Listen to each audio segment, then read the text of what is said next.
guys, this is me again, Joella. So for today's video, gagawa ulit ako ng half and half review. So ang gagawa natin ng half and half review for today's video is the 24-hour Fresh Wear Foundation ng L'Oreal versus the Infallible Pro Matte ng L'Oreal. So L'Oreal versus L'Oreal. So ayan, hindi ko na to papahabain pa without any further ado. Let's get on the video. So, on this side, ang ilalagay ko is yung 24 Fresh Wear na foundation. And on my left side, I will be applying the Pro Matte. So, ayan, mag-dispense lang ako ng product, guys. Tag 1 pump, 1 full pump. And ito yung consistency ni Fresh Wear. As you can see, medyo liquidy na, kasi medyo nag-ano siya. Ano ba tawag dyan? Yung tumutulo. Ayun, ayun o.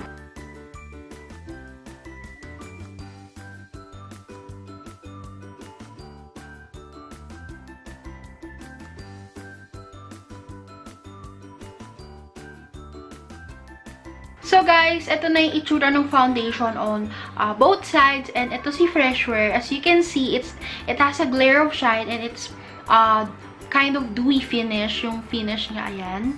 Pero hindi naman siya super dewy, medyo lang, medyo luminous, ayan. Tapos ito naman si Pro Matte, and as you can see, it's matte, but it has a minimal glare of shine, ayan o. So, ayun, if you have oily skin, feeling ko kahit or normal skin, feeling ko kahit hindi mo na to iset ng powder, but eto, you have to set it with powder kasi, ayan o, medyo, pag pinress mo yung finger mo na gano'n, medyo nararamdaman mo yung foundation na medyo nagta-transfer ng konti. Ito naman, wala talaga, as in, para na siyang naka-powder. And, pareha silang lightweight. Sa pag-blend ko naman sa kanila, hindi naman ako masyado nahirapan. Yun nga lang kay Pro Matte, medyo may tugging ng konting-konti lang naman, siguro mga 0.5% lang na tugging. And you have to blend well. Kasi, it has much more thicker, tama ba yung grammar ko? Mas thick yung consistency niya than the Fresh Wear. So, ayun. And, yan ang itsura nila. So, isa-set ko lang sila ng powder and I will be back. So, guys, this is now the foundation looks like after setting it with a powder. So, ginamit kong powder is Coty Airspan. And, hindi na ako nag-bake. I just set it. Pareha silang may primer na akong nilagay. And, ito na yung itsura niya. So, ito si Pro Matte. As you can see, it's really matte. But, it's still minimal glare of shine. Ayan o, may shine pa rin siya ng konti. Ito naman, mas may shine siya and mas natural finish yung finish niya. And, para siyang skin-like. Parehas naman silang magaang sa skin. It doesn't feel heavy at all. As in, sobrang gaang nila. And looking at my mirror, mas skin-like talaga, mas natural yung dating nito kumpara dito. Ito, hindi naman siya sa mukhang foundation day or parang nakamascara ka. But once you build it up, mas magmumukha siyang foundation. Si Pro Matte compare kay Fresh Wear. Si Fresh Wear, you can build it up. It's buildable. Pero dahan-dahan pa rin sa pag-build up kasi ayaw mo naman mag-cake yung foundation mo. Hindi pa ako naglagay ng blush on at saka lipstick kasi may itetest din ako na or i-review ko rin na makeup lipstick product. Anyway, so guys, I am now back for giving you my final thoughts and my personal opinions about these two foundations. So, sisimulan ko muna si Pro Matte. So, basahin muna natin kung ano bang kini-claims niya. Sabi dito, it's demi-matte finish, airlight, and oil-free. It contains 30 ml for 500 pesos. So, dati, 700 to, pero nag-price down sila ng 500 pesos.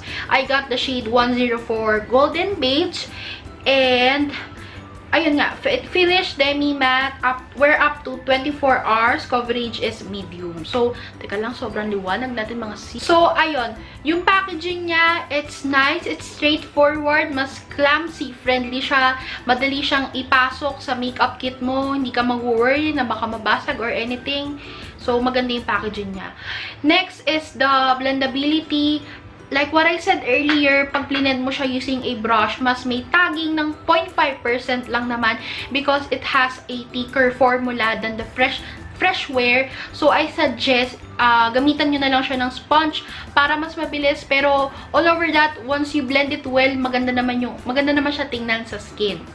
Next, if it's buildable, yes, it is buildable, but I suggest na wag nyo na siyang i-build up kasi may tendency siya mag-cake kasi nga it is matte. So, usually, yung mga matte foundation, once na pag binild up mo siya, mas nagmumukha siyang foundation day, and mas hindi siya tawag daw, presentable tingnan sa skin. So, the coverage is medium to high medium, but of course, if you use a sponge, mas shear out niyo yung coverage and mas natural looking siya pag ginamitan mo siya ng sponge. And as you can see kanina, meron ako dyang mga dark spots na takpan niya. So, now let's talk about the shade. Yung shade range na, sobrang alam ko marami tong shade range na nasa market, especially sa US. Pero dito sa Philippines, mas konti yung shade niya compare sa US kasi yung mga binagsak dito na shades, yun yung mga perfect for Filipina skin tone. So, 8 ata yung shades nito. Basta pag nakita ko, ilalagay ko na lang sa screen. And yung shade ko na 104 is saktong-sakto siya sa skin tone ko. Hindi siya nag-oxidize, hindi rin naman siya sobrang puti, as in sobrang sakto niya. And it doesn't have SPF, so wala siyang ang tawag dito, flashback or white cast kasi pang ano talaga siya, as in pang night out, pang pictorial yung datingan nitong foundation na to. And if you want really a matte foundation, magugustuhan mo to. Last is the price point. Actually, for 500 pesos, contains 30 ml. It's affordable. To think na maganda naman yung performance niya, especially if you have oily skin. Sobrang okay siya pang oily skin, kahit normal skin nga, kahit hindi ka na mag-powder. Pero for dry skin, baka hindi nyo to magustuhan or hindi nyo talaga siya magugustuhan because it is really matte but not too flat. So guys, now let's talk about that 24-hour fresh wear foundation. So, ano nga bang kini-claim sa itong foundation na to? Nakalagay dito sa packaging that it has SPF 25 PA, 3+. It's 24-hour fresh look and longer lasting. Tapos sa likod nakalagay non-comedogenic, suitable for all skin types, dermatology tested, 24-hour fresh finish, cover imperfections, no transfer, no shine, no dry out, no mask effect. I got the shade 125 Natural Rose. So, ayan, pag-usapan muna natin the packaging. Like what I said, mas travel-friendly, mas clumsy-friendly si Pro Matte, but the packaging is really nice. Itong 24-hour, as in, presentable naman siya, yun nga lang, you have to be careful because it is a glass bottle. Pero, madali naman makadispense ng product, makokontrol mo. So, ayan, ipipress mo lang and then makukuha mo na yung product. Hindi siya sobrang hassle i-dispense yung product. Next is ang tawag dito, the consistency, like what I said earlier din, na mas liquidy siya, mas nag-drip off yung foundation na to kumpara kay Pro Matte because this one, hindi naman niya kini-claims na it is matte. It claims to be suitable for all skin types and I agree on that. Feeling ko kahit may dry skin ka, meron kang normal skin, meron kang combination skin, or oily skin, mag-work to sa'yo. Kasi I have oily skin but it works for me. Next is the no transfer. For the no transfer, hindi naman siya talagang hindi nagta-transfer na as in 100%, but mas nagta-transfer si Pro Matte kumpara dito. So, papakita ko mamaya sa wear test nung nag-blot ako na mas may transfer talaga si Pro Matte compare with this one. It did transfer pero siguro mga out of 10%, mga 1% lang, ganon. So, ayun. Kumbaga, mas sealed yung pagkakapit niya sa skin. Next, it doesn't dry out. Yes, it is. Hindi siya nakaka-dry ng skin. As you can see kanina, 'di ba, meron siyang glare of shine or medyo dewy or luminous yung effect niya. So mas skin-like siya, mas natural siya tingnan sa skin and sobrang ganda ng lapat niya sa skin. Next, it no mask effect. Yes, teka lang ha, medyo. Yes, hindi nga siya parang, alam mo yung mukha kang naka-foundation na parang may mascara ka, hindi siya ganon. Kahit i-build up mo siya, but feeling ko ang coverage lang nito is up to high medium or medium. So, hindi siya pwede i-full kasi baka mag-cake na siya. Pero hindi naman siya nagki-cake sa akin. So, ito, the coverage of this one is sheer to medium. So, it's perfect for everyday. Yun nga lang, hindi mo siya magagamit sa gabi kasi may white ka siya or pang photoshoot kasi magpa-flashback yung white cast niya sa camera. So, it doesn't look appealing at all. Kaya kung makikita nyo kanina, mas maputi si Freshwear kumpara dito. Pero looking at my mirror, okay naman siya sa skin tone ko. It is because of the titanium dioxide, yun yung white cast niya.